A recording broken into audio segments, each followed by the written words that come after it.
Olá, nobres alunos do curso de Letras da Unitins. Eu sou o professor Gleidson Carvalho. Estarei com vocês em mais uma disciplina, Avaliação do Ensino e Aprendizagem. Disciplina essa que se transcorrerá por 7 aulas, 7 videoaulas que serão compostas aí nas diversas fases dessa disciplina, que trará para você assuntos interessantes que nós comumente deparamos no dia a dia com relação à avaliação, avaliações nos diversos mecanismos, as diversas formas, as diversas facilidades que nós temos para avaliar e, no entanto, não percebemos como é que nós estamos avaliando. Às vezes é fácil demais, é difícil demais para a pessoa que está vendo, para a pessoa que está sendo avaliada.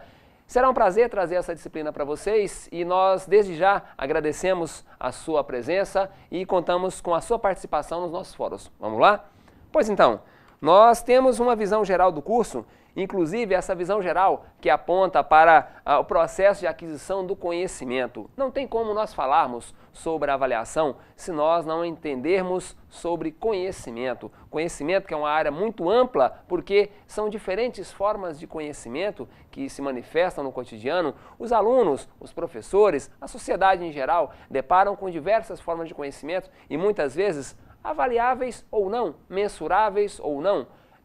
Uma forma muito interessante de avaliar conhecimento é uma historiazinha pequena que eu lembro em que um pescador estava levando um advogado e uma professora em um barco e aí pergunta-se ao barqueiro, né? O advogado pergunta, né? O senhor entende de leis? E aí o barqueiro, não entendo de leis. O senhor perdeu então metade da vida. E a professora também pergunta, e o senhor lê, escreve, o senhor tem leituras? Não tenho leituras. O senhor perdeu metade da vida também. E eis que o barco afunda no meio do rio e o barqueiro pergunta para a professora e o advogado, os senhores sabem nadar? Não sabemos nadar. Então os senhores perderam uma vida inteira. Então são conhecimentos distintos, né? Veja aí que são conhecimentos diversos que fazem com que, somados, podem levar a pessoa a uma experiência, a uma prática, a uma situação, elucidação de momentos, elucidação de episódios na vida para que a pessoa possa avançar, que a pessoa possa crescer. No curso, nós teremos ainda teorias que embasam as práticas pedagógicas, teorias essas que devem ser relembradas, você que já passou por essas disciplinas aí anteriores e reviveu conceitos interessantes de formatos escolares, né? A escola progressista, a escola novista, a questão libertária, libertadora, todas estas formas pedagógicas de se chegar ao aluno devem ser relembradas, uma vez que avaliar isso daí, né, verificar, fazer uma verificação de aprendizagem em cima disso daí é interessante para o contexto, de que forma está sendo levado em consideração e de que forma está sendo trazido ao aluno, né, através dos professores, dos mecanismos que a escola dispõe. Ainda assim, nesse curso nós teremos como é que o processo avaliativo interfere ou auxilia no processo ensino-aprendizagem. Aliás, é interessante nós observarmos porque o sistema de avaliação, o sistema de verificações, ele tem uma interferência sim, pelo menos é para ter. Na verdade, até no nosso curso de letras, quando nós observamos diferentes formas avaliativas, diferentes mecanismos avaliativos, diferentes mecanismos de verificação, seja corrente ou final, para poder saber se o aluno está apto a avançar para as próximas fases, se as competências e habilidades previstas lá no plano de disciplina foram alcançados pelo aluno, aí nós começamos a entender que este aluno, ele foi verificado, ele foi avaliado, ele foi observado a partir de estratégias específicas para que se chegasse ao entendimento.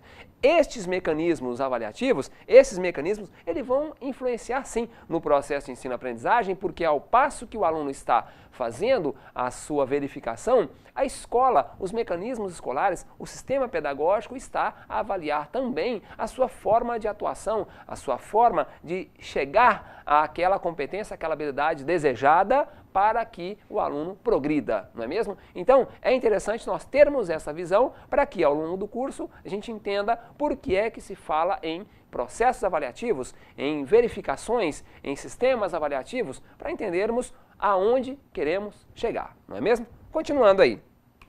Nós temos que a escola, ela traz uma questão muito interessante sobre o processo cognitivo, né? Como é que funciona o processo de cognição, né? Cognição que vem aí do latim, né, de conhecer. Então o processo cognitivo, ele é nada mais do que adquirir conhecimentos, experiências. E o cérebro nosso, eu até peço para você observar aí, ele tem diversas formas de captação, seja na parte escrita, ou a parte da leitura, ou a parte de reflexo e imagem, e habilidades da fala. Todas estas habilidades aí, elas são desenvolvidas na cabeça do aluno através de diferentes formas, experiências, práticas, vivências, e uma delas, que é muito importante para o nosso curso de letras, é a questão da leitura. Então observe que esse processo cognitivo, ele é um construído ao longo da série, ao longo da vivência, e aí fazendo alusão a outras disciplinas que mencionam aquela ligação que há entre as experiências do aluno, as experiências do cotidiano do aluno, da família do aluno, da sociedade que o aluno está inserido e os conhecimentos em sala de aula. Esse processo cognitivo, ele faz com que as experiências incorporadas na sala de aula, eles produzam efeitos na cabeça do aluno também. E esse desenvolvimento, veja aí, esse desenvolvimento intelectual, essa construção do conhecimento, ela vai se dar de várias formas. E eu peço uma especial atenção para você em alguns trechinhos pequenos que nós colocamos aí. Veja aí, uma construção crítica, que seria uma análise em cima dos conteúdos e a sua aplicabilidade. Uma construção de conhecimento autônoma, que faz com que a pessoa faça aquilo porque é interessante para ela tem a liberdade de atuar, ela tem a liberdade de fazer. E a construção de conhecimento de forma reflexiva. Por que reflexiva? Porque vai entender e vai contextualizar historicamente, culturalmente, sociologicamente, porque de nada adianta. Vejamos bem, o aluno está em sala de aula, 30 alunos em sala de aula, o professor, ele passa toda aquela informação ela não se traduz em conhecimento. Eu peço até para você lembrar, né, observando aí,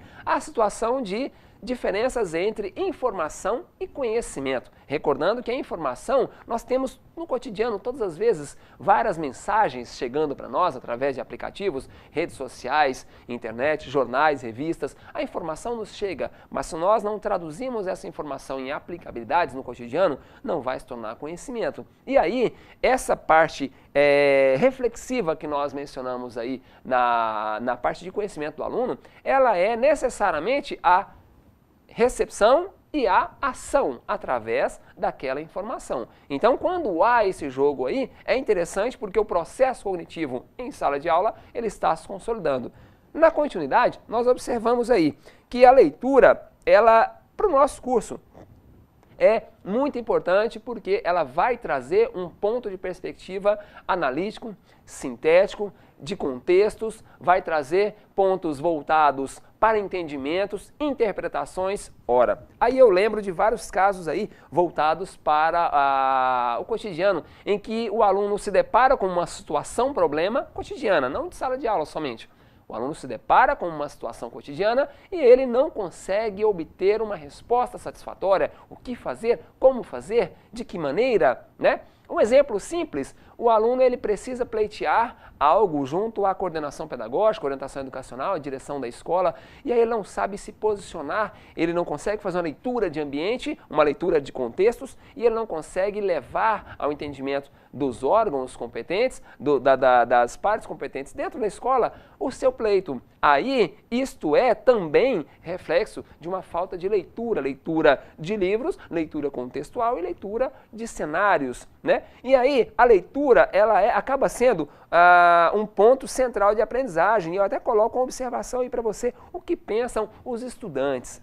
Dentro do processo de conhecimento, dentro do processo cognitivo, os estudantes, eles enxergam hoje, no nosso cotidiano, a leitura sob uma perspectiva muito diferente. Hoje nós temos aplicativos diferenciados, nós temos iPads, nós temos o Kindle, que é um aparato tecnológico da Amazon, que faz a leitura de documentos, de e-books, através de telas, inclusive foscas, né? Não fazendo propaganda aqui, mas o acesso à leitura está muito mais prático, o acesso a sites, a informações diversas. Hoje, o aluno em sala de aula, ele tem muita informação e até muito conhecimento também.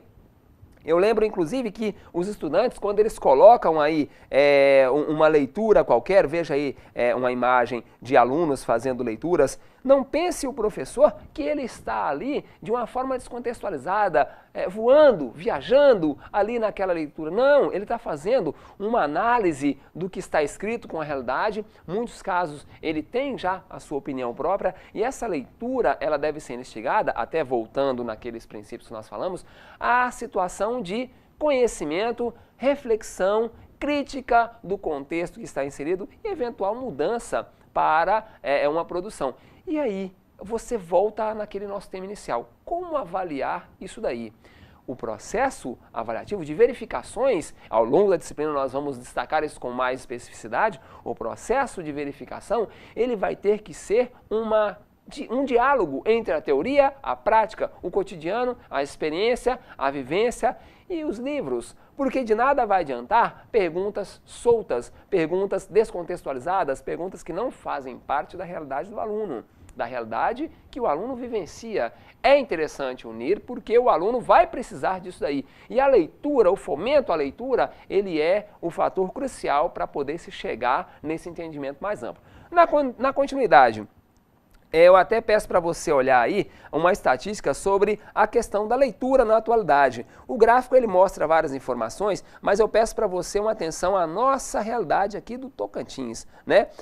Nós temos aí em vermelho estados que estão abaixo da média nacional com relação à leitura, né? Nós temos estados aí, vários estados, inclusive a região norte, ela está toda abaixo da média.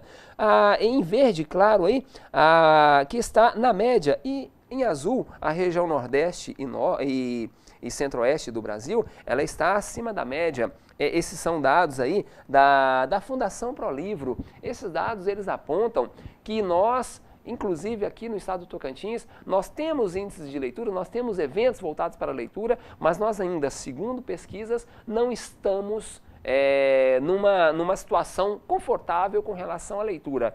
E vocês, acadêmicos de letras, são responsáveis por levar esta diferença aos bancos acadêmicos, às salas de aulas, aos contextos diversos. Hoje nós já deparamos com episódios de bibliotecas nas ruas, nós já deparamos com episódios de trocas de livros, nós já deparamos com episódios de doações de livros, pelo simples prazer de emprestar, devolver, passar para demais pessoas. O fomento à leitura, ele tem que sair, inclusive, da prática de casa também. Agora, a escola, neste contexto de formação, neste contexto de aquisição do processo cognitivo do aluno, ela vai ser responsável por estar levando esta situação de leitura para eles. E na continuidade, eu coloco ainda 3 trabalhos de referência. Nós colocamos aí a situação da mediação da informação, comunicação e educação na construção do conhecimento. É um documento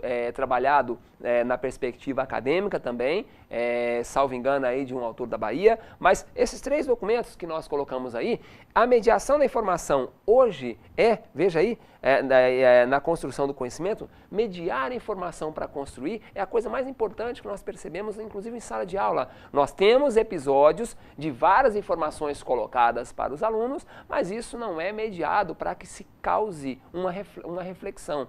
E aí, eu digo para você algumas questões básicas, veja aí, na construção do conhecimento. Nós poderemos trabalhar a atenção, a percepção, a memória do aluno, o raciocínio, o juízo, a imaginação, o pensamento, e aí eu peço até para uma atenção a você, o pensamento é até o discurso do aluno. A pessoa que consegue ter uma habilidade maior no discurso, uma habilidade discursiva, ela com certeza permeou a leitura. Por quê? Porque a pessoa ela tem diferentes visões, ela tem diferentes perspectivas, ela tem diferentes análises em cima de conteúdos. Não é qualquer material que ela vai aceitar, não é qualquer material que ela vai entender como certo ou errado. Ela vai fazer uma crítica. Aliás, dentro de sala de aula, o fomento à leitura é o principal motivador aí para poder mudar a realidade em que o aluno está inserido. Outro documento importante é a função docente, natureza e construção do conhecimento profissional. Esse documento, inclusive da função docente, mostra aquela questão da educação linear, né? A educação linear, a aprendizagem, aquela somente do repassar da informação. E aí, quando nós falamos aí a construção do conhecimento profissional, nós deixamos bem claro, e este documento traz também, essa pesquisa acadêmica traz, que a construção desse conhecimento ela deve estar voltada para que o docente perceba isto e não só passe esses conteúdos. Ora, o aluno em sala de aula, ele se não perceber que aquilo é importante para ele, que aquilo tem um reflexo, aquilo tem algo a trazer, ele vai ser o primeiro a se desmotivar. E vale lembrar que o professor, hoje, que trabalha leituras em sala de aula, ele deve ser o ícone de leitura. Eu, infelizmente, já tive episódios de deparar com professores que não conhecem, principalmente, os grandes clássicos da atualidade. Nós falamos sobre grandes clássicos. E os clássicos da atualidade, você conhece? É a pergunta que fica, né? E aí, o terceiro documento, o computador na sociedade do conhecimento. O computador na sociedade do conhecimento. Eu peço para que você acesse depois esse importante artigo aí sobre o computador, porque hoje é o fator crucial para a diferença de aprendizagem dentro de escolas. Várias escolas têm utilizado esse mecanismo, várias escolas têm incentivado o uso disso daí de uma forma técnica, de uma forma racional, de uma forma proveitosa, porque senão nós vamos ficar pela mera tecnologia, vários aparatos tecnológicos, nós ensinando aquele 1 mais 1 igual a 2, aquele A, E, I, O, U, aquela coisa básica. E aí nós finalizamos para você com algumas dicas de estudo, algumas obras que foram citadas aí na bibliografia, e aí coloca você a ampliar os seus conhecimentos. Nós temos o livro da Angela Kleiman, Texto e Leitor, nós temos a Psicologia e Educação, um intertexto, né, fazendo alusão aí a Vygotsky e Bakhtin. Nós temos Teorias Cognitivas de Aprendizagem, Juan Ignácio Pozo, Nós temos também O Computador na Sociedade do Conhecimento, que é do José Armando Valente. Ele menciona justamente essas influências na atualidade. E aí, Educação e Construção do Conhecimento, de Fernando Becker. Outras bibliografias também são apresentadas aí no seu material, mas eu peço que você acompanhe também os materiais complementares, os vídeos, os fóruns. Não deixe de participar das nossas aulas, ok? Um abraço e até mais!